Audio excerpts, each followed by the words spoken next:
Hi, this is Tara Labar again from the Blue Valley West Counseling Department, and you are ready for part two of the college search presentation from the junior college workshops.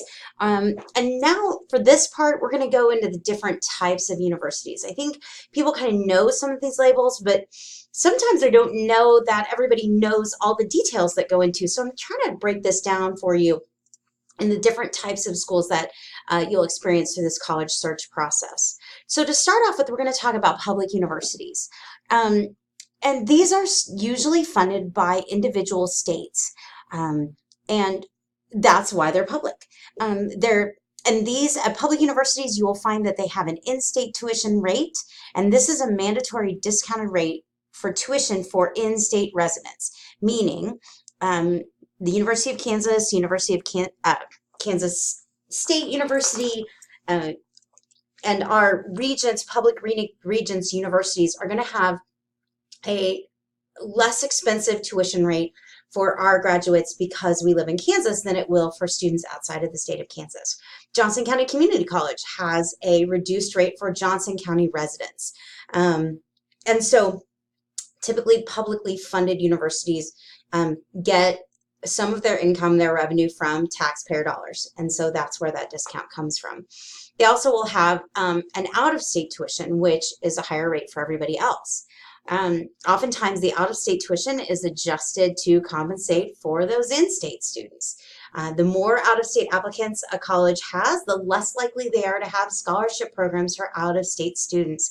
And this is a really important distinction because if you're looking at going to the University of Missouri or University of Oklahoma or University of Nebraska or Arkansas, they do sometimes have out-of-state scholarship programs, and sometimes they don't. The University of California system schools have lots and lots of applicants from out of state, so they typically don't discount or have any merit scholarships for their out-of-state tuition. University of Texas is very similar. So a lot of times, though, these public universities will be very clear and transparent about their scholarship policies for out of state. If you don't find a specific scholarship, out of state scholarship, then chances are they may not have anything available. So that's something that you would want to ask. So private universities. These universities are privately funded, and when it comes to tuition, one fee fits all, or does it?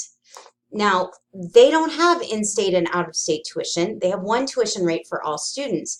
Then usually this looks a little bit more like those out-of-state rates, and that can be scary upon first look.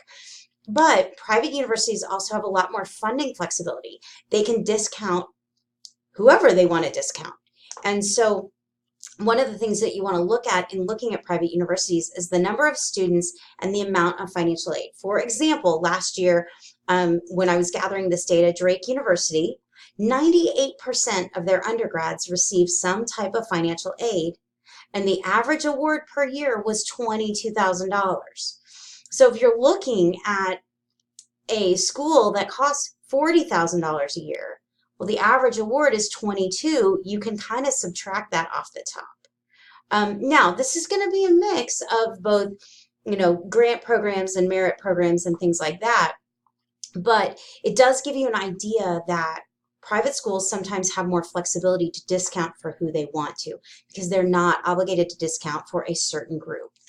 So with the average financial aid packaging, private universities can sometimes be competitive with your in-state options. All that to say is don't rule out private universities out of the gate just because of that sticker shock.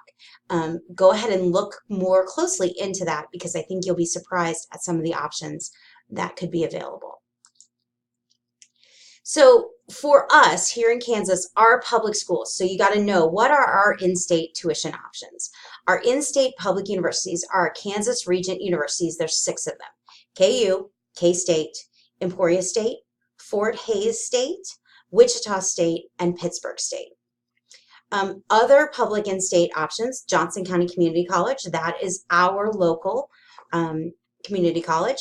And then Washburn University in Topeka is kind of in a class of its own. It's called a municipal college because it is sponsored by the city. And they also have an in-state rate for Kansas residents.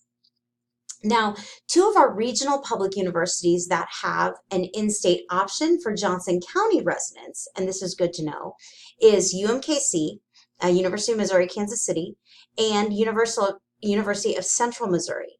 Both of these schools will give a discounted rate for Johnson County residents because of where we live, because of our proximity to the metro area. So we don't get in-state tuition at University of Missouri, Kansas City, but we do get what they call the metro rate. Now, you can see by the slide, they do not offer the metro rate for students interested in the 6-year med program and some of their graduate programs. There are some limits to that, but for the most part, a majority of their programs, students can go there at a very comparable rate. And then University of Central Missouri allows our students to have an in-state rate just because of where we live. Now, here's some public schools that have pretty generous out-of-state scholarship programs. Now, this is not a complete list by any means, but it does kind of help you get started and does help you get connected with some of the public universities that may offer some good scholarship options. Merit scholarships, and these scholarships are going to primarily be based on your GPA and your ACT combination. So University of Arkansas, University of Nebraska, University of Iowa, Iowa State University, University of Alabama, Missouri State University, and Oklahoma State University. These scholarships are not going to be just because you live in Kansas, but it is going to be programs that could be for either just Kansas residents or out-of-state students with certain ACT and certain GPAs. Okay, so does size really matter? Yes, yes, it does. It's really important to visit and keep an open mind to schools that are different sizes. Remember in the first section, I said all of my juniors think they have to go to a large public university, as that's the only way to experience college. Well, I'll tell you what, small schools have football too. Small schools have sororities and fraternities. Medium schools have sororities and fraternities. All these different types of schools can offer different programs and different experiences. And it's a matter of looking at the different kinds to find the right fit. Most of our students, their ideas have been shaped because of watching basketball and football and watching Big 12 colleges on TV. That's who we are, that's what we do, but it's not the only way to go to college. And so I encourage any student to make sure that's the right fit for them by kind of shopping around and seeing. A lot of my students think I go to a large public high school, I should go to a large public college. So things to consider when you're looking around. Research opportunities for undergraduate students. Tier 1 research institutions can be amazing places to learn. But Tier 1 research institutions are also great places to do your master's level or your PhD work or your research opportunities. And undergrads are often the bottom of the totem pole for that. And so how hard is it? Drill down into those details, because if you go to a school that only has undergrads, who's getting published with the professors? Who's doing the research? Who's in the labs? Who's doing most of the work with those professors? It's all undergrads. So you don't have to fight your way. It's a really great way to get some experience and to get published as an undergrad. Not that it can't happen at larger schools, but these are questions you can ask. Also consider how individualized is your education. Are your classes being taught by graduate assistants, or are they being taught by faculty? Consider the relationship with faculty. You'll hear at a lot of schools, oh, well, we went over to my professor's house for dinner the other night, or this or that. And so it's just really important, what kind of relationship do you want your professors to know you, to know who you are, to be able to talk to them if you're having a problem or you have questions. So all these things can be found in big, medium, and small schools. There are opportunities to be found in all of these places. So just keep your mind open and see what's out there. All right, so junior year, this is the time to start. A couple weeks ago in ACU this week, I had all the juniors get onto Naviance and sign up for college visits here at Blue Valley West. We're going to have 70 to 80 colleges come and visit us probably between now and the start of school and the end of October. And this is a great way to get some contact with those colleges. In your packet, this is where I want you to take out, you can look at the handouts from the college search workshop. There's a handout that has a list of 3 different college fairs that we have in our area. I want all of my juniors and at least one of their parents to circle a college fair to attend this fall. And you've got 3 great options. You don't have to go to all 3 of them, just pick one. And then we'll have another college fair in the spring at Hilltop campus here in Blue Valley. Plan out together a minimum of 2 to 3 campuses to visit sometime during the school year. Get into Naviance. Have your students show you how to get into Naviance and do some college web searching. We're going to do some of that in ACU throughout the year, but you can do some of that at home. It's really great.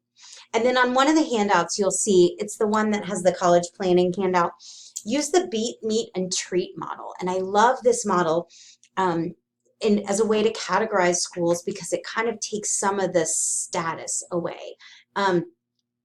There's your beat schools. These are the schools that you beat or exceed the admissions criteria and the average ACT and GPA for the current class. There's the meet schools where you meet that ACT and GPA and their selectivity is less than 30%. And then there's the treat schools where it would be a treat if you could get to go there.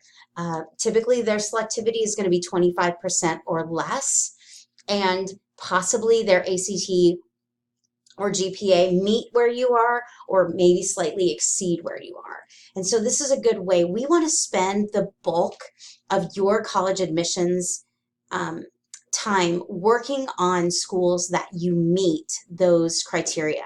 When you meet or exceed their criteria, chances are you're going to be able to get in and you're going to get some good financial options right in there. The treat schools, sometimes you can get in, but they're not going to probably offer as many of the financial options.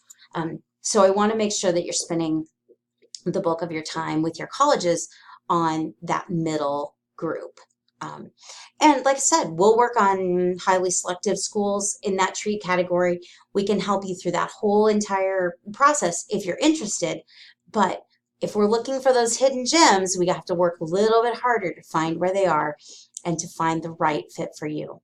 There are 4 handouts that go along with these 2 videos, and those are worksheets that have questions and things to ask when you go on a college visit. Things to ask when you go to a college fair. There's a worksheet that you can start putting together your colleges and start categorizing them a little bit.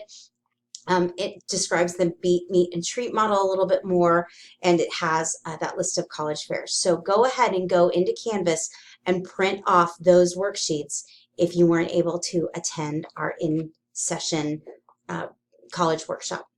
As always, don't ever hesitate to contact your counselor at Blue Valley West with more questions, or as you go through this process and you think, oh, I wish I knew about this, or I want some help getting some more colleges on my radar. Give us a call. We're happy to help you wherever you are in this process. Thanks for listening, and I'm so excited for you to start your college search this year as a junior.